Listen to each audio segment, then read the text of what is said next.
Table of benefit है जिसको department of expenditure की साइट से डाउनलोड किया गया है। Let's start the video.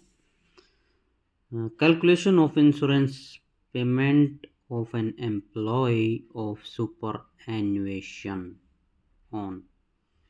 किसी भी एम्प्लॉय के इंश्योरेंस बिल की कैलकुलेशन कैसे करें उसके रिटायरमेंट पर, कि रिटायर होने के बाद किसी एम्प्लॉय को इंश्योरेंस फंड से कितना पैसा मिलेगा। इंश्योरेंस फंड में दो तरह से पैसा कटता है, सेविंग्स प्लस इंश्योरेंस। तो यहाँ पर आज मैं आपको बताऊंगा कि कोई एम्प्लॉय जब रिटायर हो जाता है तो उसका इंश्योरेंस बिल की कैलकुलेशन किस तरीके से की जाती है। एक एग्ज़ाम्पल है कि एक टीजीटी ड्राइंग ने 7 अगस्त 1996 को डायरेक्टोरेट ऑफ एजुकेशन दिल्ली में ज्वाइन किया और वो रिटायर हुआ है 30 अप्रैल 2023 को। हमें कैलकुलेट करना है कि उसका इंश्योरेंस पेमेंट रिटायरमेंट पर कितना मिलेगा। इसके लिए हमें कुछ इन्फॉर्मेशंस की रिक्वायरमेंट होगी, जैसे कि उसका डेट ऑफ ज्वाइनिंग क्या है, डेट ऑफ रिटायरमेंट क्या है, और ग्रुप सी में वो यानी कि इंश्योरेंस में की इफ़ेक्ट डेट जब वो एज ए ग्रुप सी में था, क्योंकि 6th CPC से पहले जो टीचर्स होते थे, चाहे वो प्राइमरी टीचर हैं चाहे वो टीजीटी हैं, तो वो ग्रुप सी के अंतर्गत आते थे। तो इसलिए हम ग्रुप सी की इफ़ेक्ट डेट यानी कि 1 जनवरी से उसकी इंश्योरेंस एडमिशेबल डेट मानी जाएगी। चौथा पॉइंट है effect date of insurance in group B. 6th pay commission में जो एम्प्लॉय ग्रुप सी में थे वो ग्रुप बी में एज्यूम कर लिए गए थे 1 जनवरी 2011 से। तो उस एम्प्लॉय ने 7 अगस्त 1996 को ज्वाइन किया है, 30 अप्रैल 2023 को वो रिटायर हुआ है।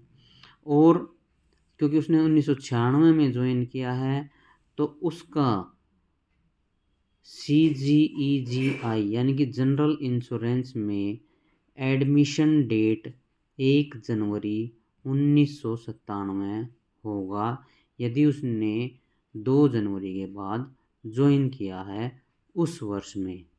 अब क्योंकि इस एम्प्लॉय ने सन 1996 में अगस्त के महीने में ज्वाइन किया है तो इसकी date of admission in insurance मानी जाएगी 1 जनवरी 1997 से।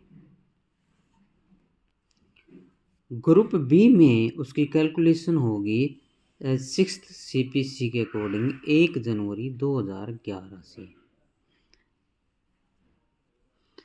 जो एम्प्लॉय ग्रुप डी में होते हैं उसको 1 गुना, जो एम्प्लॉय ग्रुप सी में होते हैं उसको 2 गुना, जो एम्प्लॉय ग्रुप बी में होते हैं उसको 4 गुना और ग्रुप ए एम्प्लॉय को 8 गुना टेबल ऑफ बेनिफिट दिया जाता है। टेबल ऑफ बेनिफिट को गूगल में doe.gov.in टाइप करके सर्च किया जा सकता है और ये साइट है डिपार्टमेंट ऑफ एक्सपेंडिचर की। तो प्रत्येक वर्ष हर 6 महीने में गवर्नमेंट ऑफ इंडिया के द्वारा टेबल ऑफ बेनिफिट को लागू किया जाता है, तो आप वहाँ से ये टेबल डाउनलोड कर सकते हैं। तो चलिए अब करते हैं कि कैलकुलेशन क्या होगी हमने डिपार्टमेंट ऑफ एक्सपेंडिचर से टेबल ऑफ बेनिफिट को डाउनलोड कर लिया है, जो 1 जनवरी 2023 से 30 जनवरी 2023 तक की है, क्योंकि यह एम्प्लॉय 30 अप्रैल 2023 को रिटायर हुआ है। ये कैलकुलेशन है उस एम्प्लॉय की। सबसे पहले है हम फॉर्म नंबर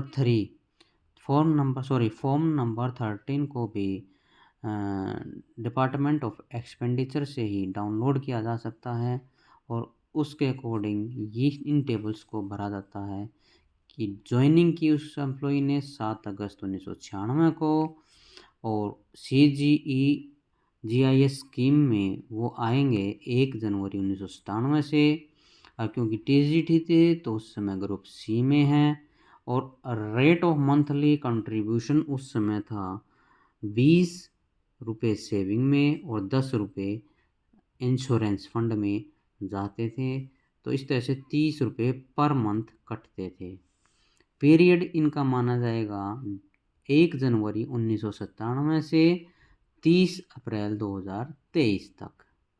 अब हम, क्योंकि ये एम्प्लॉय 1997 की रो में अप्रैल के महीने में इनका इवेंट्स होगा 11,715 रुपये 34 पैसे और उसका 2 टाइम्स, क्योंकि ये एम्प्लॉय ग्रुप सी में है तो ये हो जाता है 23,430 रुपये 68 पैसे। अब group which admitted group B. अब 1 जनवरी 2011 के बाद इंश्योरेंस पेमेंट हो गया 60 रुपीज़ पर मंथ, यानी कि 40 रुपीज़ सेविंग्स में और 20 रुपीज़ इंश्योरेंस। ये लागू होता है 1 जनवरी 2011 को।